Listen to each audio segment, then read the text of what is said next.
Assalamualaikum warahmatullahi taala wabarakatuh. Alhamdulillahi rabbil alamin. Wassalatu wassalamu ala asyrafil anbiya'i wal mursalin wa ala alihi wa sahbihi ajma'in.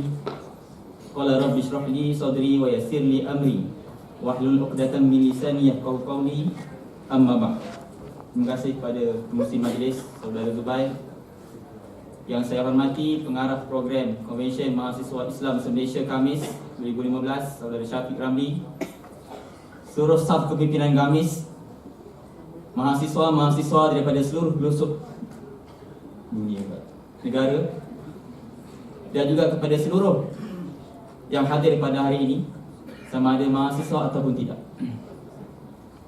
Terutamanya, hari ini kita telah selesai menamatkan satu program yang dipanggil satu konvensyen mahasiswa Islam se-Malaysia yang dihadiri oleh seluruh mahasiswa Islam dengan tema negarawan tarbawi Islam sebagai solusi. Hari ini bila kita sebut tentang perjuangan, masing-masing mahasiswa ataupun bukan akan mengatakan bahawa mereka ini berjuang. Akan tetapi, definisi perjuangan yang difahami oleh mahasiswa pada hari ini, bila kita tanya definisi perjuangan, masing-masing memahami perjuangan dari sudut pandang sisi mereka. Bila kita tengok sejarah, sama ada sejarah Islam ataupun sejarah perjuangan-perjuangan hak asasi manusia terdahulu, semua golongan-golongan mengaku mereka ini seorang pejuang. Sebab itu, bila kita sebut perjuangan, ianya tak boleh lari daripada Islam, iaitu perjuangan Islam. Apabila kita sebut perjuangan, kalau tidak diletakkan Islam, maka ia akan terjadi terlalu umum. George Washington juga pernah berjuang, dan dia juga merupakan seorang pejuang. Nelson Mandela juga seorang pejuang. Hitler juga seorang pejuang. Ayatullah Khomeini juga seorang pejuang.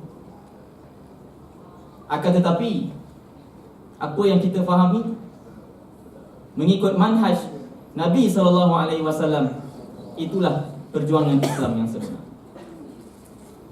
Projek yang kita nak laksanakan adalah sebuah projek yang besar yang mesti digalak, dilaksanakan oleh seluruh mahasiswa.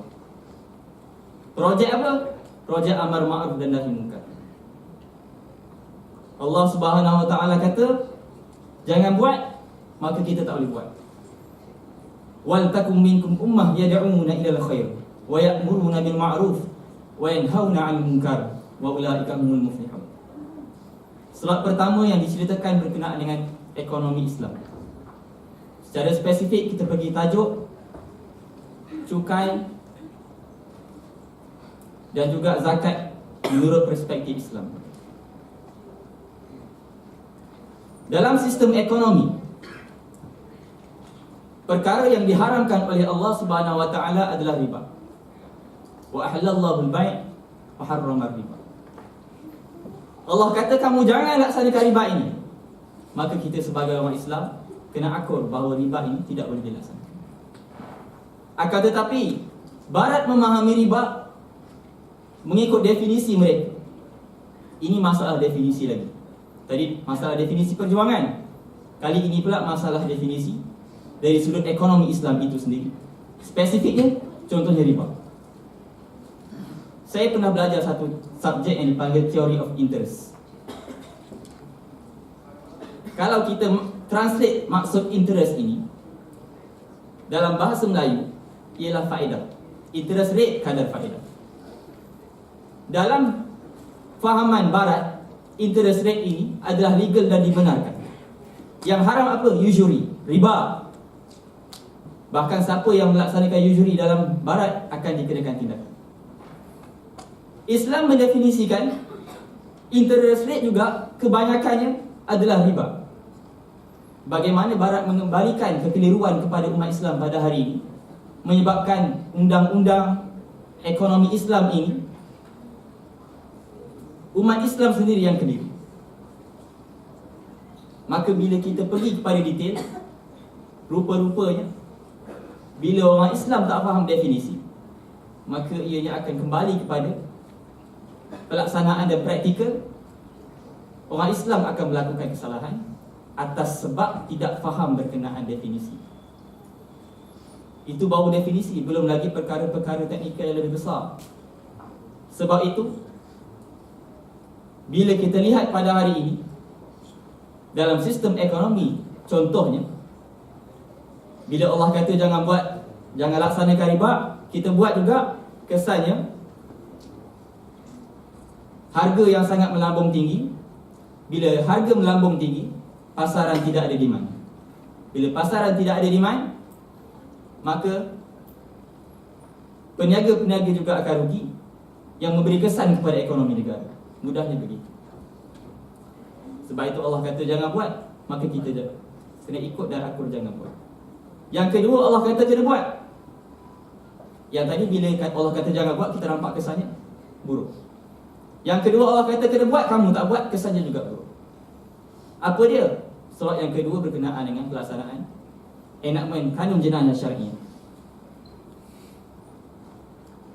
Bila Allah kata suruh buat, kita tak buat, hari ini kita lihat kesannya lebih besar daripada itu. Kena fahami konsep dia. Dalam enakmen kanun jenayah syar'iyah ni, ada dalam kalangan umat Islam yang mengatakan bahawa kita berkhilaf dari sudut bila nak buat. Tidak ada khilaf dari sudut pelaksanaan. Semua orang bersetuju berkenaan dengan enakmen kanun jenayah syariah, berkenaan dengan hudud. Yang menjadi permasalahan umat Islam adalah bila nak buat. Sehingga kan ada kata-kata yang mengatakan bahawa jangan buat pelaksanaan hudud ini kerana ianya belum sesuai. Kalau seorang individu itu sebab atas alasan hudud kalau nak laksanakan kena kondusif dan kena dalam keadaan aman, negara dalam keadaan baik. Kalau dalam seseorang individu kita beri alasan kepada dia bahawa kamu jangan laksanakan solat sekiranya kamu belum bekerja dengan baik, ianya adalah satu perkara yang kontra. Dalam Islam kamu kena solat. Apabila kamu solat, kamu beriman dengan Allah, kamu laksanakan apa yang Allah suruh, apa yang diwajibkan oleh Allah, maka automatiknya apabila kamu bekerja, kamu akan mendapat hasil yang baik, hasil yang berkat. Akan tetapi apa yang diwar-warkan pada hari ini, kita kena bekerja dulu. Dah kuat, dah ada mampu, barulah kita boleh melaksanakan kewajipan itu. Dalam negara Islam yang diwar-warkan, kita kena stabil ekonomi dulu, kita kena kaya dulu, duit dalam negara kena lebih, kena ada lebihan wang, surplus, barulah selepas itu laksanakan itu. Ini bercanggah dengan konsep asas individu itu tadi. Sepatutnya kita kena laksanakan apa yang Allah suruh, maka automatik Allah akan memberi pertolongan dan bantuan kepada kita yang boleh usah ditolong. Rahmat yang Allah beri. Yang inilah yang perlu kita tekankan kepada seluruh mahasiswa, khususnya mahasiswa Islam. Dan siapa yang sepatutnya memberi penerangan? Orang yang ada di hadapan saya ini. Kamu adalah agent of change, agen perubahan. Nak berubah, yang pertama kena ada ilmu. Kena faham ilmu. Ilmu apa? Ilmu Islam antaranya. Ilmu barat juga kena faham. Jangan terlampau jumud kita meninggalkan ilmu barat, kita fokus ilmu Islam, sehingga kan kadang-kadang apa yang barat bawa itu baik, kita tolak begitu saja. Jangan pula kita fokus kepada ilmu barat, sehingga kan kita tidak faham asas fundamental ilmu dan basic Islam itu, menyebabkan kita jahil dalam membawa risalah Islam ini. Maka peranan kita adalah besar untuk menyampaikan solusi Islam ini kepada masyarakat. Semua orang boleh berkata dan bercerita berkenaan dengan Islam, perjuangan Islam dan sebagainya. Siapa yang nak buat? Siapa yang nak buat itu kembali kepada diri kita sendiri. Apa yang kamu buat dalam universiti kamu, dalam kampus kamu, dalam kelas kamu, dalam bilik kamu, dalam rumah kamu. Apa yang kamu perjuangkan untuk Islam dalam masyarakat yang kamu duduk. Kembali kepada diri kita sendiri. Tegakkan Islam dalam diri kamu, nescaya ia akan tertegak di atas tanah air kamu, kata Imam Hasan Al-Hudayr. Sebab itu, perjuangan yang kita nak bawa ini bukanlah satu perjuangan yang mudah. Ramai yang boleh jadi tukang angguk, ramai yang boleh jadi tukang giling, tapi ramai yang tak boleh buat apa yang diangguk, dan ramai yang tak boleh cegah apa yang digiling. Ramai yang boleh cakap itu dan ini untuk Islam, tapi bila kepada pelaksanaan, semua berlepas tangan dan menyerahkan kepada orang-orang tertentu. Ini silap. Maka di sini peranan gerakan Islam, peranan gerakan mahasiswa Islam, kita kena menggalas tanggungjawab ini dengan besar.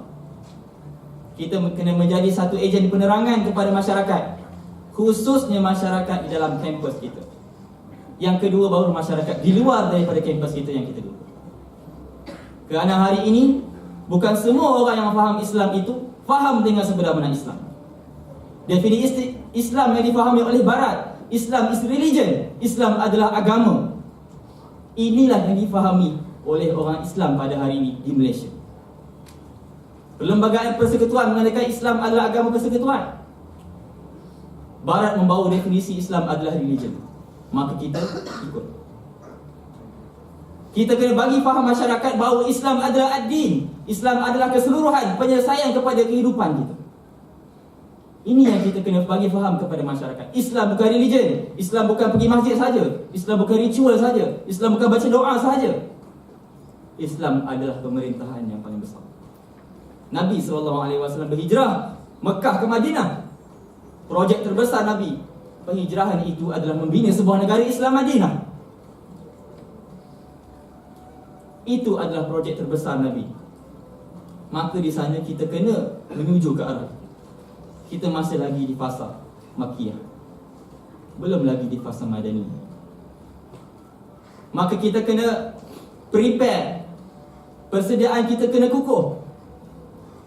Tanggungjawab kita kena besar untuk menjadi seorang negarawan yang terbaik. Negarawan yang ada tarbiyah, yang ada iman, yang ada akhlak, yang ada takwa. Negarawan inilah yang kita nak hasilkan di akhir daripada pemerintahan Islam itu nanti. Kita tak nak lahirkan negarawan yang mana bila dia menjadi pemimpin, dia tidak faham Islam, bahkan dia menjadi fitnah kepada Islam. Maka ini adalah salah satu permulaan, inisiatif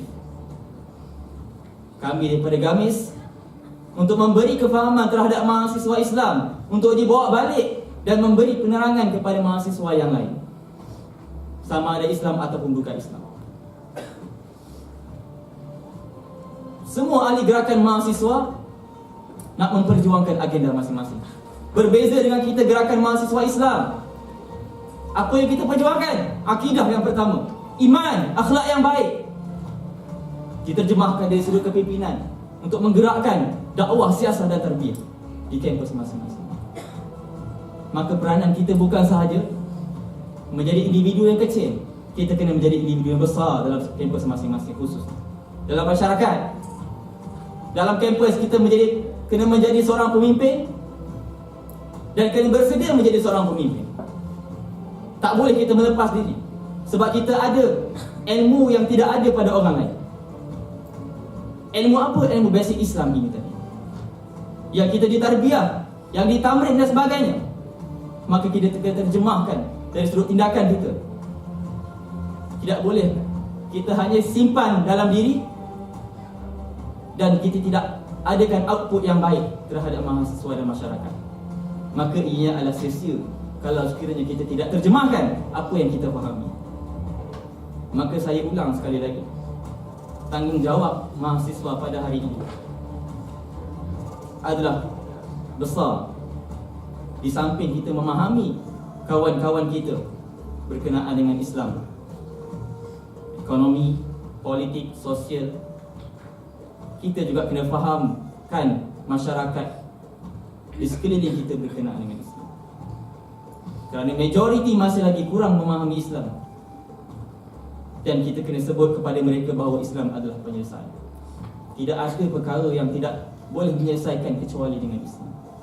Ini adalah pasakkan keyakinan dalam diri. Kena pasak keyakinan dalam diri bahawa Islam adalah penyelesai segala. Maka di sini saya ada mencadangkan beberapa perkara kepada seluruh mahasiswa.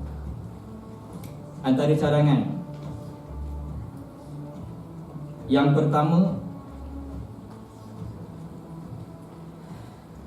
siapa yang hadir pada hari ini perlu menjadi ejen penerangan kepada masyarakat dan memberitahu masyarakat bahawa Islam adalah penyelesaian mengikut cara dan kemampuan masing-masing. Kalau beliau adalah seorang pemimpin, maka menjadi kewajipan kepada beliau untuk menyelesaikan, untuk memberi penerangan berkenaan dengan beberapa perkara yang kita telah sebut hari ini. Berkenaan dengan cukai Islam, berkenaan dengan politik Islam, berkenaan dengan hudud khususnya. Ini adalah tanggungjawab kalian dan kita semua. Yang kedua, kena melaksanakan program kepada masyarakat. Bukan sahaja di kampus, akan tetapi kepada masyarakat luar. Ini juga terpulang kepada kemampuan masing-masing. Bagi sesiapa yang ada duduk dalam satu taman kawasan, taman perumahan, maka peranan beliau untuk melaksanakan program di surau-surau berdekatan, di masjid berdekatan, ejen penerangan kepada masyarakat. Dan yang terakhir, peranan mahasiswa perlu menjadi pemimpin di dalam kampus. Ini adalah peranan yang besar, kerana hidup kita ini, kalau kita nak sampai ke sesuatu, maka kita kena ada pengaruh. Macam mana nak jadi pengaruh? Antara dengan cara menjadi pemimpin. Walaupun tidak diakui, banyak lagi cara-cara yang lain. Tapi ini antara cara yang paling berkesan untuk menyampaikan Islam kepada masyarakat. Maka mahasiswa kena bersedia untuk menjadi pemimpin kepada masyarakat dan juga mahasiswa kampus masing-masing. Bila ada sesuatu perkara, jawatan yang diberi, MPP sebagai contoh, bertandinglah dengan baik.